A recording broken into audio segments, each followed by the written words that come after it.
திருப்பாவை பாசுரம் 15. எல்லே இளங்கிளியே இன்னும் உறங்குதியோ, சில்லென்று அலையேன்மின் நங்கையர் போதருகின்றேன்.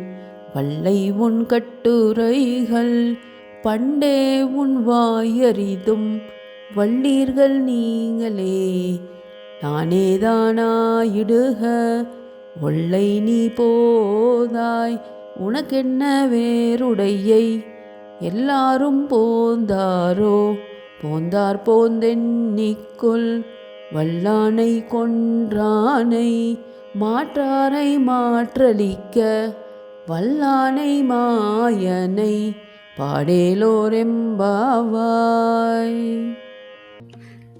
பாசுரத்தின் வரி வரி விளக்கம்.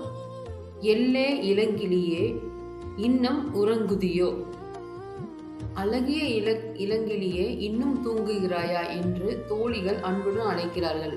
உரையாடல் பாணி, அன்பும் சினமும் கலந்த அழைப்பு. சில்லென்று அழியேன்மின் நங்கை மீர் போதருகின்றேன். தூங்கிக் கொண்டிருக்கும் தோழி என்னை சத்தமாக அழைக்க வேண்டாம், நான் எழுந்து வருகிறேன் என்று பதிலளிக்கிறாள். அர்த்தம், சற்று சினத்துடன் ஆனால் எழுந்து வர தயாராக இருப்பதை சொல்கிறார். பல்லை உன் கட்டுரைகள் பண்டே உன் வாயறிதும். தோழிகள், உன் வாய் எப்போதுமே வாதம் செய்வதற்கே பழக்கப்பட்டிருக்கிறது என்று கிண்டல் செய்கிறார்கள். பொருள், அவள் எப்போதும் வாதம் செய்வதை சுட்டிக்காட்டுகிறார்கள். வள்ளீர்கள் நீங்களே நானேதான் ஆயிடுக. தூங்கிக் கொண்டிருந்த தோழி, நீங்கள்தான் வல்லவர்கள், நான் ஒன்றும் செய்ய முடியாது என்று சற்று கோபத்துடன் பதிலளிக்கிறாள்.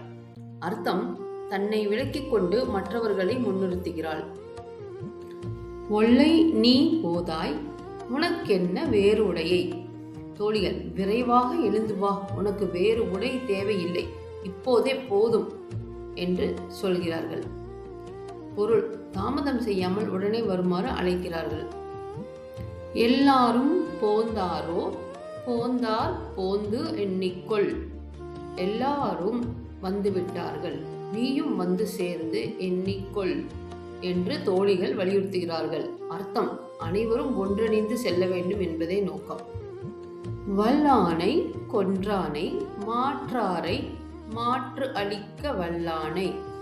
வலிமையான யானையை குபேரன் வென்றவன், அசுரர்களை அழித்தவன் என்று கிருஷ்ணனை புகழ்கிறார்கள். பொருள், கிருஷ்ணனின் வீரத்தை நினைவுபடுத்துகிறார்கள். மாயனை பாடு ஏலோர் எம்பாவாய். அந்த மாயனான கிருஷ்ணனை பாடுவோம் என்று அனைவரும் அழைக்கிறார்கள். இதன் முடிவு பக்தி ஒன்றுபட்ட பாடல் மற்றும் மகிழ்ச்சி. இந்த பாசுரத்தின் சாரம். இந்த பாசுரம் உரையாடல் பாணியில் அமைந்துள்ளது. தோழிகள் இன்னும் உறங்கும் ஒருத்தியை எழுப்புகிறார்கள். அவள் சற்று சினத்துடன் பதிலளிக்கிறாள். இறுதியில் அனைவரும் ஒன்றிணைந்து மாயனை, அதாவது கிருஷ்ணனை பாடுவோம் என்று முடிக்கிறது. ஸ்ரீ ஆண்டாள் திருவடிகளே சரணம். லைக், ஷேர், கமெண்ட் மற்றும் சப்ஸ்கிரைப். ஸ்ரீயம் சம்ருத்திம்.